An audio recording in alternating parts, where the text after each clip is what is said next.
This is the Alliance Insights podcast. Josh, look, you and I have had a lot of conversations, and the one thing that you really harp on, because it's your forte, is insurance. Yes. The process, the adjusters, what consumers need to know, and all that type of stuff. Walk us through it, because I know that there's a lot that you want to change in the industry, and I know you got the heart to do it. So just kind of walk me through what it is that you do, who you are, and what it is that you see that needs to be changed. So I kind of see myself as an agent of fairness. And that's really the core of any insurance policy. It's built on a promise. Right. So where this applies to us in our world is just like you have medical insurance and a hospital is going to fix you and bill your insurance company. When your house is sick, we're going to fix it. We're going to bill your insurance company. That's precisely what we do here. So my job in this is, after 23 years of doing this, I really understand the insurance side and the billing side and the documentation involved.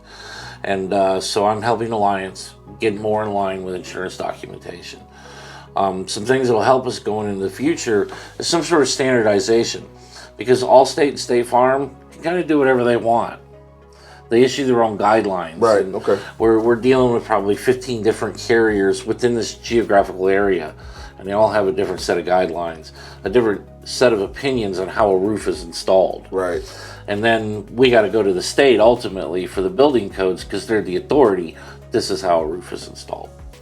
So talk about the importance of insurance just in general, because if you've got different insurance companies that kind of write their own rules, Sure. And you have a consumer who's trying to possibly file a claim, and a lot of times they don't know what claim needs to be filed, or even if a claim needs to be filed. Why is that so important, and how do consumers actually take the steps to make sure that that gets done properly? Well, it starts with trying to remember that your roof needs maintenance. Everybody thinks of the roof as the forget it item, Wow. because I don't see it. But the roof is just a thin piece of asphalt on top of your house, and the sunlight eats it up. And so if you're on a maintenance schedule, like you got a contractor who comes by every 3 to 5 years to check your roof out, Right. he's going to tell you if you got a problem. You said something to me the other day about the difference between the inside and outside of your house. What was that again? Your roof is only about 3/8 of an inch thick.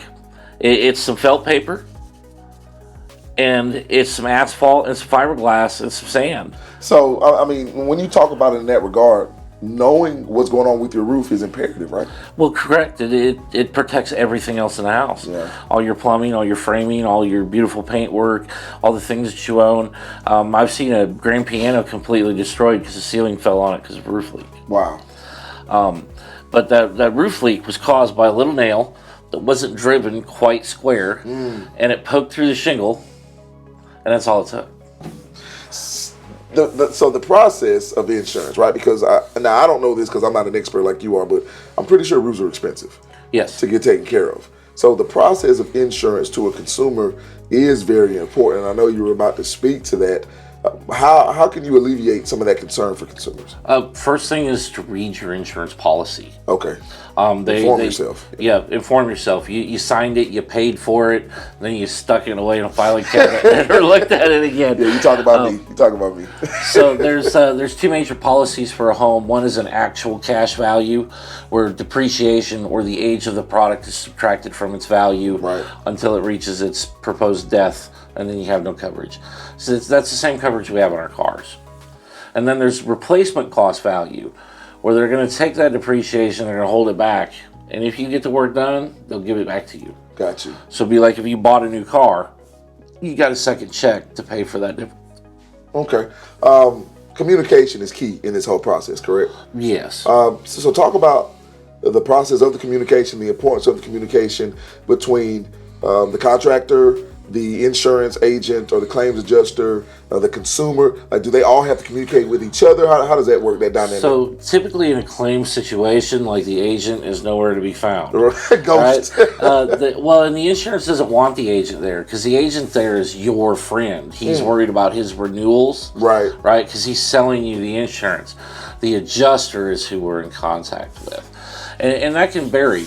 Your average homeowner doesn't know anything about their house. Right. They know about their profession that pays for their house, but they don't know how it fits together, how it's repaired.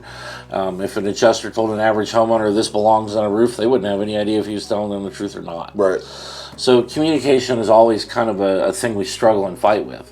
Sometimes the insurance company will talk directly to us and they're real human about it.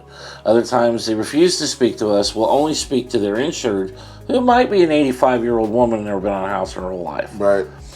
So we struggle back and forth with that. It's a never-ending locking of horns. So if your roof is something that has to be taken care of, right? Like you said, not only do we not read roof policies, we never get on top of our roof either. So we don't know what's going on with it. But we know something's wrong with the roof, we know we have to get it fixed. Time frame wise, like, what do people expect when it comes to that? Well, when there's a leak, everybody wants it done right now. Immediately. Right?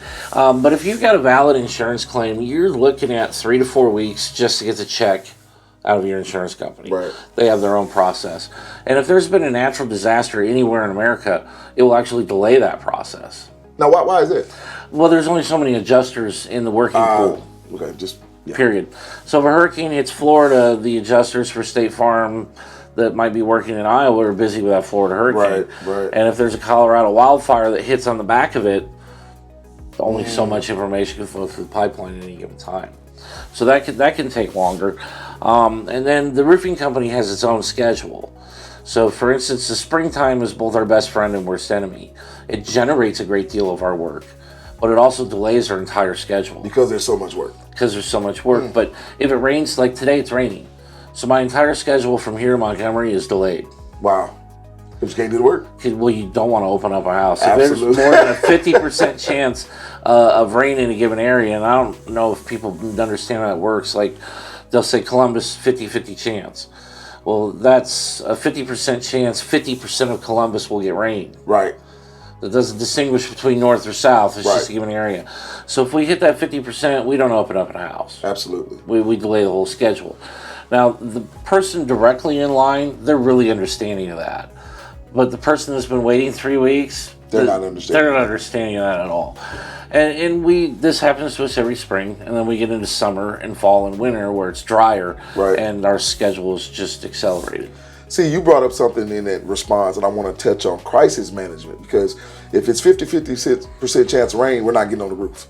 Let's say that it's a 20% chance of rain, you're getting on that roof, but let's say now that rain starts to come down. How do you pivot as somebody working on somebody's roof? Like as you can kind of see in this room here, we've got different facets. And our workers are trained to only pull off a facet at a time, just in case you get that surprise rainstorm, because you can cover this one facet really quickly with a tarp rather than the whole roof. Makes sense. So do it in phases. You won't have to worry about everything being ripped off and having to put back on. Correct. And you get to minimize the damage. Can't guarantee that it'll be nothing, but you get to minimize it. A little bit, yes. Okay, gotcha. I mean, you can kind of equate the whole process to pulling a hermit crab out of its shell. All of its protection's gone the minute you pull that off. Oh, man. And so everything that homeowner owns, all the people inside the house, they are absolutely exposed until I get that covering back on. You're somebody that we've talked to a lot. Offline, you and I have a lot of different conversations. And I want to reference the movie Bruce Almighty. Yes. Even with Jim Carrey when he got all the powers to do anything he wanted to with everybody. I remember that. You're somebody who's really, really keyed in to contracting and insurance, right?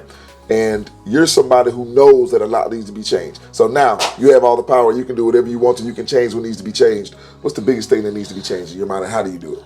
We need some more fairness. There's not a lot of regulation between me and the insurance company. So if I disagree with an adjuster, there's a recourse.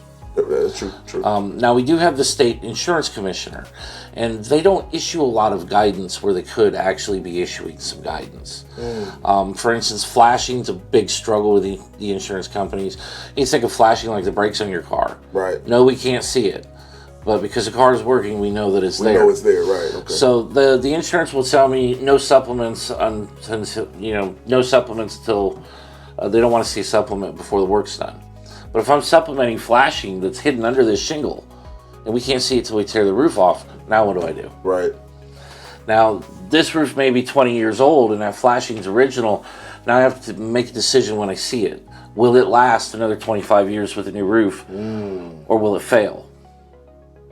Well, listen, the one thing I know is that you and I are going to have a multitude of conversations on this stuff because it's endless information. Yes. You're a professional. You're somebody who loves what you do, and you want it to be fair for the customers. And just on a faith-based standpoint, you and I are on the same page and understanding how we're here to do things and build the kingdom. So I can't wait. I can't wait for more of these opportunities, man. So anything you got to say to me, we're going to make sure we get it to the world. Sound good? Excellent. All right, my boys, good to see you, man. We'll holler next time. Likewise. All right.